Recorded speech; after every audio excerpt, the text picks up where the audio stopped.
Questions about management and leadership. And this first one comes from Bill in Boston. And Bill in Boston wrote to me, from the perspective of your many years teaching people, what would you say, Seth, is missing from today's discussion about upper management? Okay, so upper management in large companies is a little like royalty. They don't have their own army, but they do have their own fleet of transportation, and they do have their own court, and they even have jesters at their annual meeting. But the basic idea is that this is a very privileged, special place to be. They want to keep it that way, and they don't want to hear certain things, and they're willing to hear other things. And I think that works great, except during times of change. And during times of change, that idea is what leads companies to fail because they want it to stay the same way. So Michael Dell, very smart guy, super hardworking. Where did all of those billions of dollars of value go? Why is it that Dell was so far ahead of Apple and now isn't even a rounding error compared to Apple? Well, the answer is because 10 senior managers didn't notice. They didn't listen, and they didn't take action. And that permits a company that was 1/4 their size to now be 100 times their size. That is the job of senior management. We don't need well-paid senior management to do what it thinks its job is, which is to maintain the status quo. I can get lots of people who are cheaper than these guys to maintain the status quo. Their job is to break things, to change things, and to notice how the world is changing. This is an excerpt from Tribes. Quote, leadership is scarce because few people are willing to go through the discomfort required to lead. I love that quote. Can you tell us about that?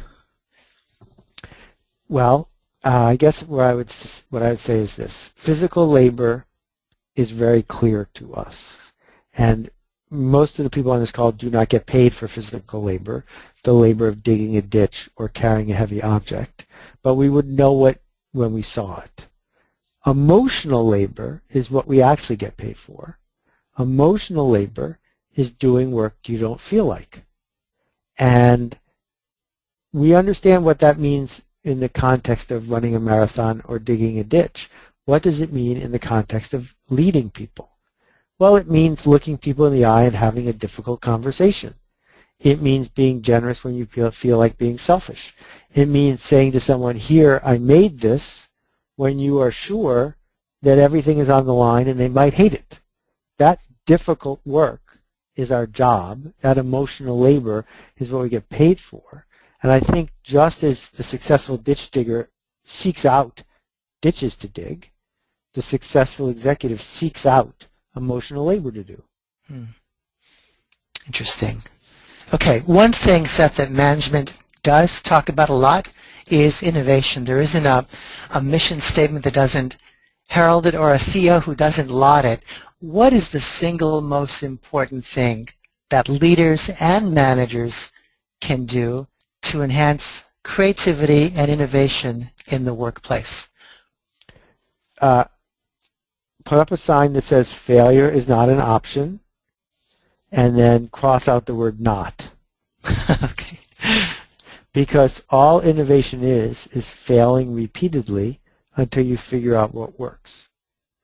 That means that the employee of the month should never be someone who hasn't failed.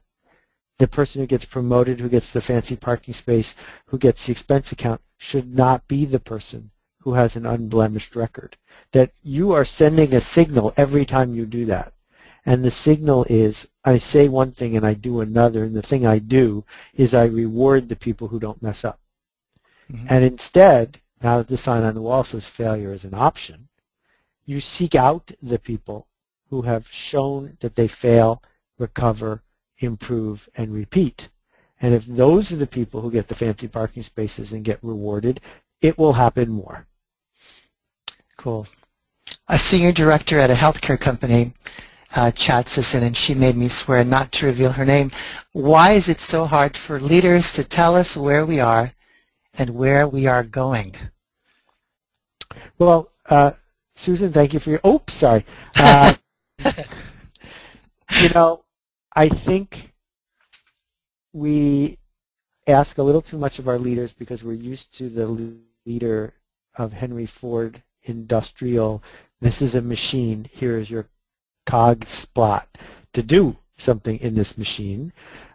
Those aren't the kind of leaders we have now. That if you were lucky enough to see Selma or have researched the civil rights movement, Reverend Martin Luther King Jr. almost never knew exactly what was going to happen next. He was almost never exactly right, and it would have been impossible for him to know exactly where they were. That's management. He was a leader. Mm-hmm. Leaders say, I think all of us have this goal. Follow me. And they also say, there's a hill over there. Go figure out how to take that hill. That's what a good leader does. If you are looking for the leader to give you the dummy's guide to your job, it might be you're hoping for a manager instead.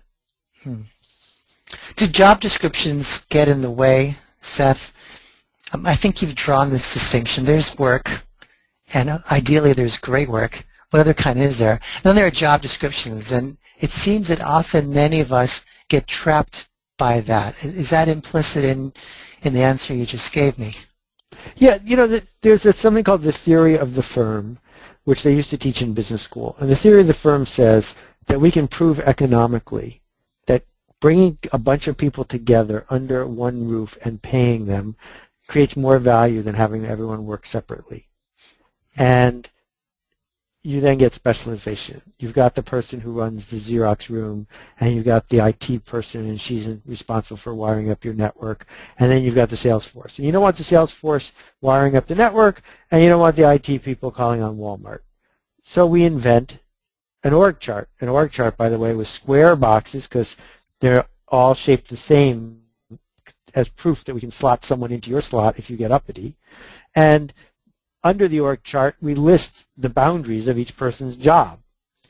And in a large organization, you don't really have much choice but to do that. The opportunity is to take sections of it and turn them into regions, and within those regions, give people enough fluidity that they can care. Because the problem with a job description is it pushes you to not care. Right? That if you work at an amusement park, and you are in charge of safety on the roller coasters, and you're walking down the path and you see litter, it's not your job to pick up the litter. It's not in your job description to pick up the litter, and so you walk right on by. But if you work at Disney, you're going to pick up the litter. Because part of every job at a place like that, the first part is do what's best for our guests. That's part of your job description. And that overriding umbrella helps the organization be fluid enough to deliver enough joy to stay in business for